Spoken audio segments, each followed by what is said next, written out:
ഷാർജയിൽ നിന്നും ദുബായിലേക്കുള്ള ഗതാഗതക്കുരുക്ക് പരിഹരിക്കുന്ന വിധത്തിൽ പുതിയ മേൽപ്പാലം വരുന്നു.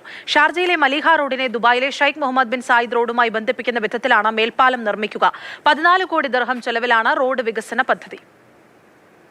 ഷാർജയിൽ നിന്നും ദുബായിലേക്ക് പ്രവേശിക്കാൻ പുതിയൊരു മേൽപ്പാലം കൂടിയാണ് യാഥാർത്ഥ്യമാകുന്നത്. ഇതോടെ നിലവിലെ ഗതാഗതക്കുരുക്ക് ഒഴിവാക്കി മലിഹ റോഡിൽ നിന്നും നേരിട്ട് ഷെയ്ഖ് മുഹമ്മദ് ബിൻ സായിദ് റോഡിലേക്ക് പ്രവേശിക്കാനാകും. 14 കോടി ദിർഹത്തിന്റെ പദ്ധതിക്ക് UAE സുപ്രീം കൌൺസിൽ അംഗവും ഷാർജ ഭരണാധികാരിയുമായ Sheikh doctor Sultan bin Muhammad Al Qasimi അംഗീകാരം നൽകി.